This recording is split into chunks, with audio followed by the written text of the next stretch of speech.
The pain of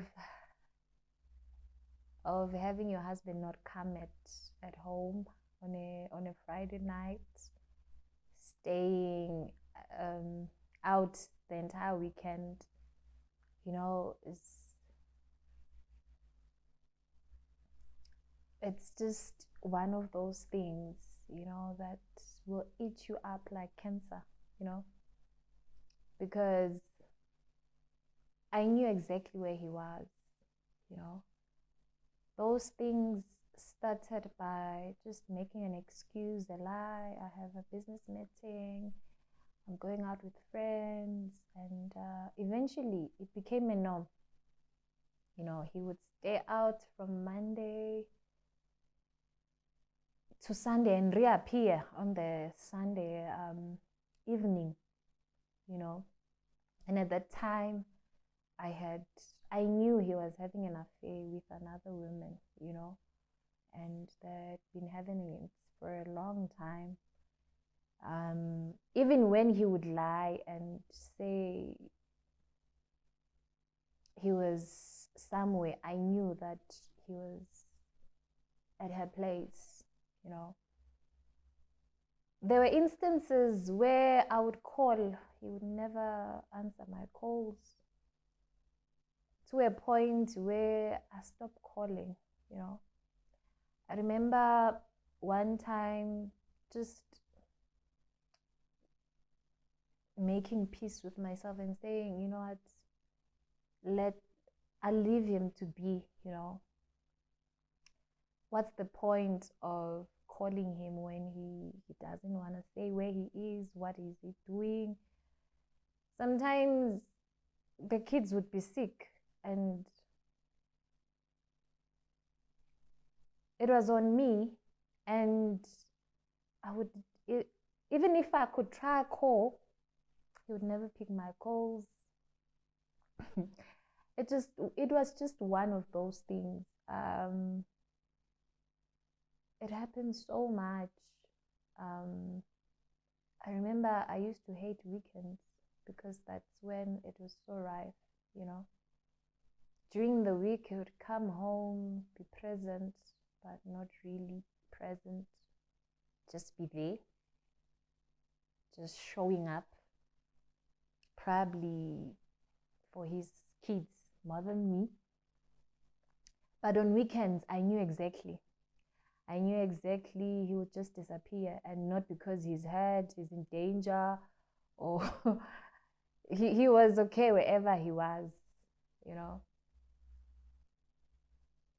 It became a norm. I was praying so much about it. I was praying so much about it because I think what kept me afloat, even when I look back, what kept me alive, you know, there were situations where I feel like they could have taken me out, like killed me literally.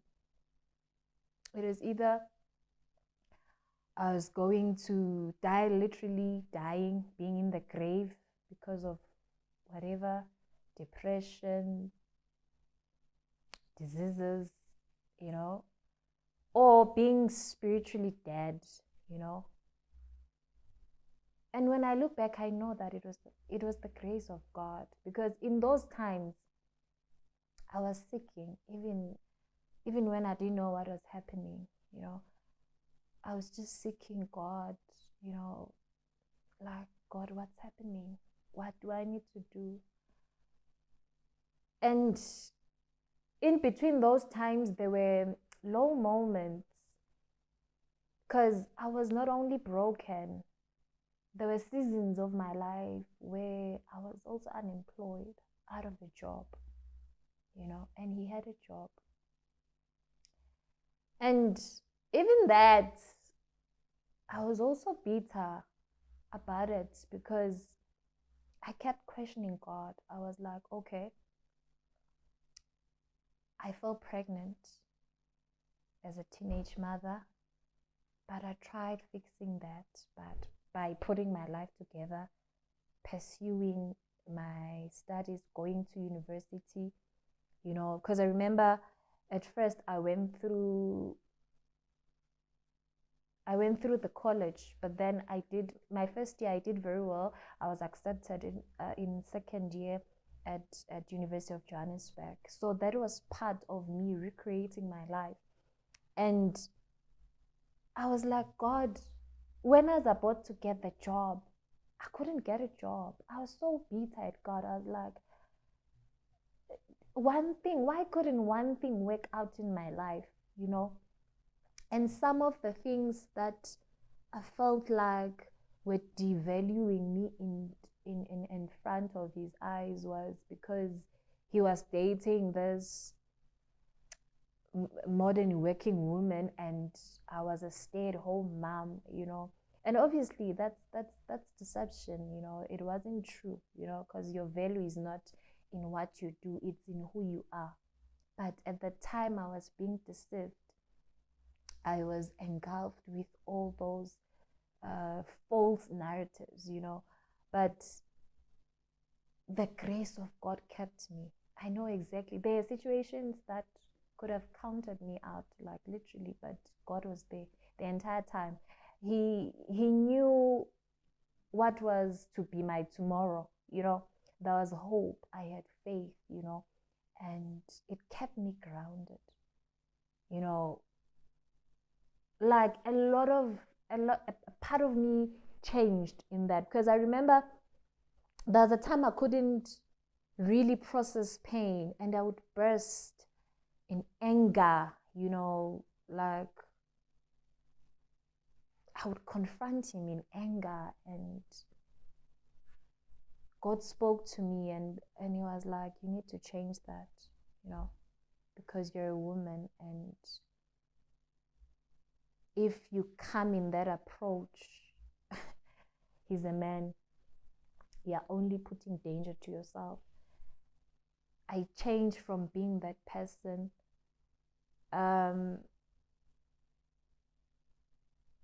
What I understood was that when it comes to abuse in our relationship, even in our marriage, it started as verbal abuse, you know. It escalated until it got physical, you know. And you know, when it first happens, you like, it starts as a slap on the cheek, you know, and you like, it was just minor, probably it won't happen. Or you tell yourself it's not significant, you know. You know,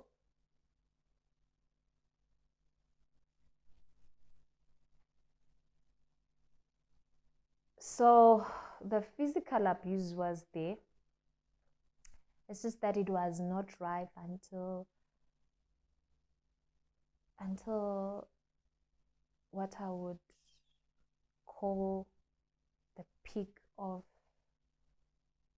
a dying marriage, you know. Because one time I was hospitalized. In fact, I was hospitalized twice.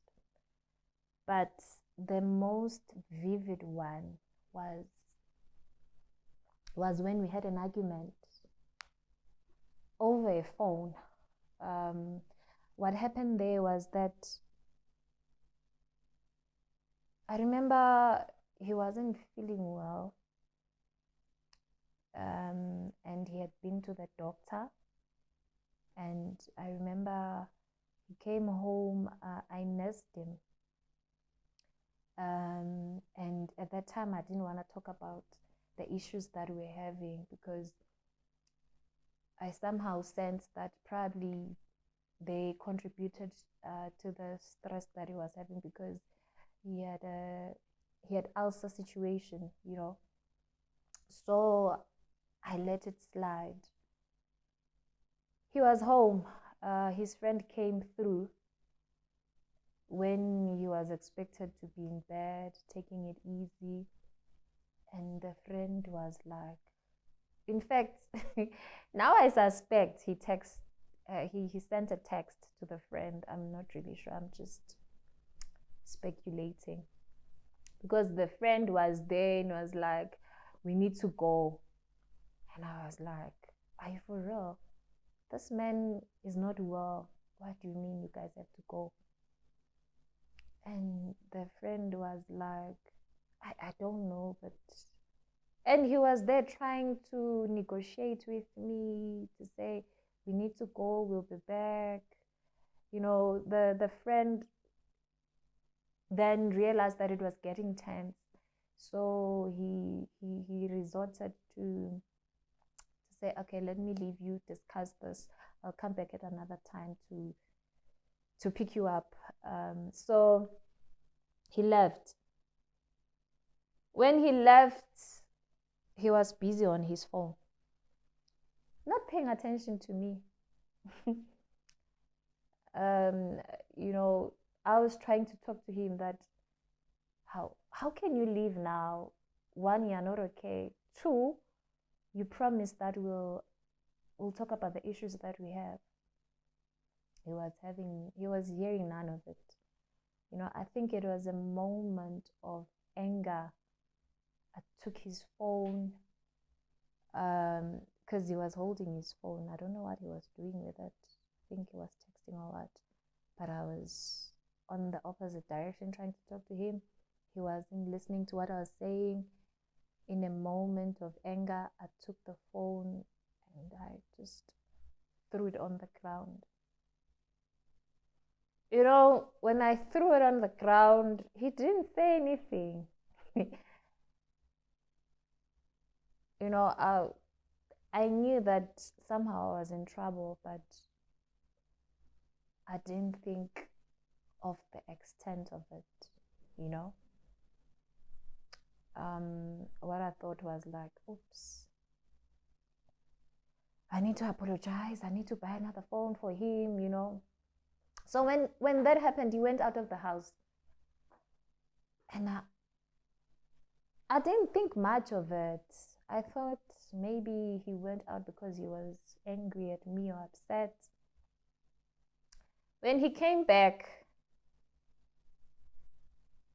when he entered the door, he had something with him. He hid it behind his back. I couldn't see it until he revealed it. And it was a stick that looked like wood. It was very thick, very thick. The kind of stick that you wouldn't break using your hand or your leg. That's how firm it was. In Siswati they call it indvu, you know. Yeah, began whooping me all over my body. You know, I remember one thing I thought of at that point was that if I don't get up from here, I'm dying. You know, I saw that blink of death. Every weep felt like if it continued, I'm dying here. And thank God that took place during the day. You know, it wasn't at night. So I was on the floor, processing what was happening, helpless. But something in me just rose up and it was like, you need to get out of here because if you don't, you're dying. So I don't know where that energy came from. I was able to pull myself off the ground and try to crawl outside the door, you know. I was shouting, and it was so surprising because there were people outside, even kids were playing, but there's no one I saw coming to my rescue. I remember at that time I was almost by the gates trying to run to escape. One good Samaritan man, I don't even know the man. He was not from our neighborhood. He came through and held him, and he was like, "Stop." That guy saved my life.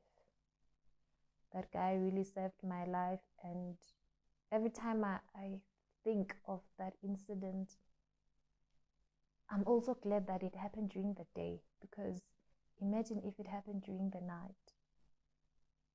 I don't think anyone could have hurt me, And honestly, I was going to die. I felt like I was going to die at that point. So yeah, from there, this man helps me.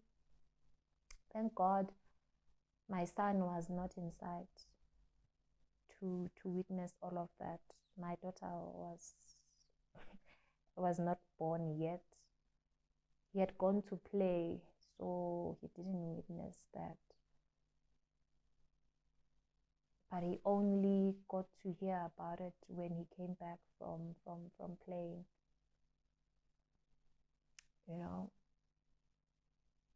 Yeah, I was hospitalized, and after that, I knew I had to report him. I went to the police and I opened the case. Yes, fortunately they attended me, and I don't know what happened, because I really never got to find out. But from there, I knew something dramatic happened, because he learned his lesson from there. Every time would have whatever conflict, altercation, he would be like, "Oh, your defense is the law," He never laid a hand on me from that time on. And I don't know why people do this. Because I remember even there was a time when he would beat me up, and deliberately he would never use fists on my face. He would use fists all over my body, but never on my face. So he didn't want people to see what he was doing behind closed doors. And it's never easy to open up, even to a relative, to a friend, about the domestic violence that is happening in your house, because our society has, I'm happy that now, because of so many deaths, or there's so much noise made around domestic violence, But in our African culture, it's a taboo, Sometimes you're even shamed of reporting such, Even when you tell the family, it will be a family matter that is meant to be kept a secret, like. So growing up under that culture, experiencing it in my own marriage, not reporting it the first time it happened, I know that it was influenced by what I saw growing up in. Because sometimes you just hear as a child that, malme banbani, ushaye anti banbani, just among the kids. Like, when you're a child, when you hear of that and you see nothing done about that, that's something that is that is rooted in you, subconsciously you feel like it's normal, yet it's not normal, you know, and you let it slide. You know, if it's a slap, you you minimize it to nothing, you know, until, for me, the defining moment, the breaking point was seeing death. And if I didn't see death, believe me, I was still going to conceal it, you know, keep it as a secret, because I feared the shame.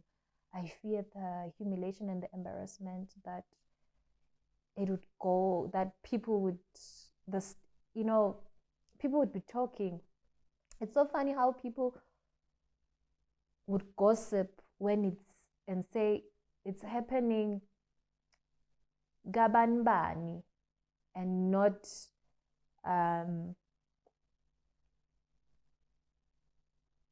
not admitting that it's also happening in their same household, you know, that be busy spreading rumors about another person, yet also they've seen such things in their own family.